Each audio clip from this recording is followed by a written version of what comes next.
Hindi ako bratinela o spoiled brat. Ang budget ng Pilipinas ay hawak lang ng dalawang tao. Magandang araw po, Madam Vice President. Una sa lahat, nagpapasalamat po kami sa pagkakataon na binigyan niyo po sa amin at makapagtanong po sa inyo. Pero bago po ang lahat, ma'am, ano po ba ang dahilan at nabigyan niyo po kami ng pagkakataon na magpaunlak po kayo ng interview? Maraming salamat sa pagkakataon na ibinigay sa akin ngayong araw na ito. Nagpa-interview ako dahil gusto ko na malaman ng taong bayan at ma-explain sa taong bayan kung bakit hindi ako sumasagot sa question and answer sa budget hearing ng Office of the Vice President para sa budget proposal namin 2025. Gusto ko kasi na maintindihan ng taong bayan saan ba ako nanggagaling. Madam Vice President, sa mga nakaraang linggo po, naging laman ng balita ang naganap na hearing sa House of Representatives po para sa 2025 OVP budget. May mga nagsasabi na nag-asal bratinelya daw po kayo, lalo na sa House of Representatives. Hindi daw po kasi kayo sanay na matanong sa mga bagay-bagay, kaya ganoon na lamang po ang naging asta ninyo. Ano po ang reaksyon niyo dito? Sanay ako na sumagot sa mga tanong ng mga bagay-bagay. Kaya nga, di ba, nagbibigay ako ng mga interview, kahit hindi siya arranged na interview, mga ambush interview ng media kung saan nakukuha nila yung mga katanungan ng taong bayan.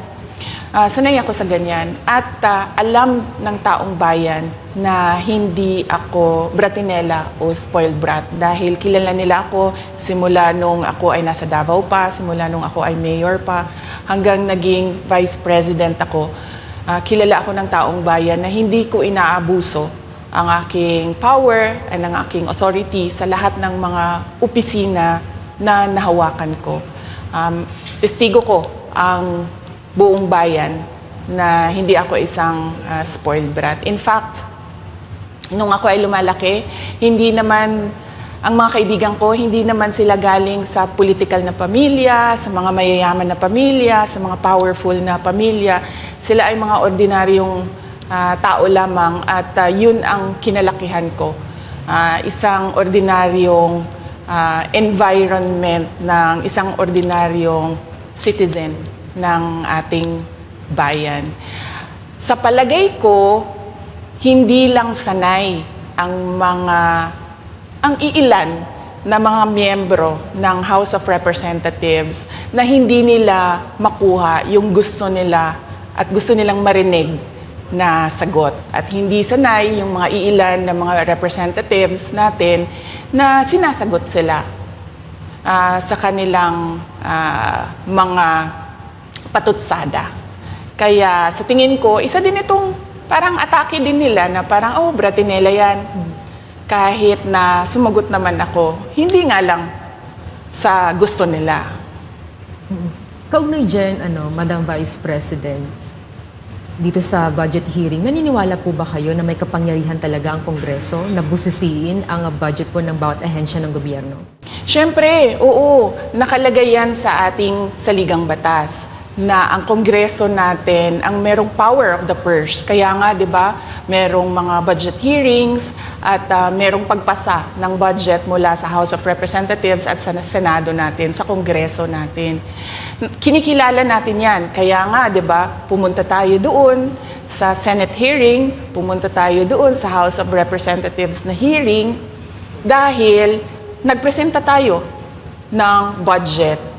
Ang ginawa ko lang ay sinabi ko, i-forgo namin yung question and answer na parte ng budget hearing. Pero kaugnay po dyan, Madam Vice President, hindi po ba dapat malaman din ng taong bayan para sa ang pondo ng OVP?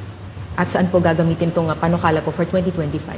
Yes, napakahalaga sa akin na malaman ng taong bayan ang Office of the Vice President budget proposal. Kaya nga, bago kami pumunta sa Senate, bago kami pumunta sa House, ay pinublish namin yung budget proposal namin sa aming website, sa Office of the Vice President, sa social media platforms namin.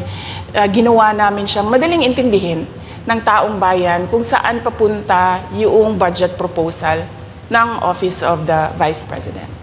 Ma'am, going back dun po kaninang sinabi nyo na yung ilang beses niyo pong sagot sa mga kongresista that you will forgo the opportunity to defend the 2025 budget proposal of the OVP and will defer to the wisdom of the Congress, bakit tila daw po iniiwasan niyo? Parang ganun po yung lumalabas daw. Oo. Kasi sinasabi ko pa ulit-ulit yon na sinasubmit namin sa Congress ang budget ng Office of the Vice President at iniiwan namin sa Kongreso ang desisyon kung ano ang gagawin nila para sa Office of the Vice President. Kaya fino-forgo na namin yung question and answer. Unang-una dahil nakikita namin na ginagamit siya ng ibang mga miyembro, iilan na mga miyembro ng Kongreso para umatake sa akin dahil hindi kami magkasama sa politika. At pangalawa, kasi ang budget ng Pilipinas ay hawak lang ng 2 tao. Isa yan sa mga rason kung bakit ako nag-resign sa Department of Education.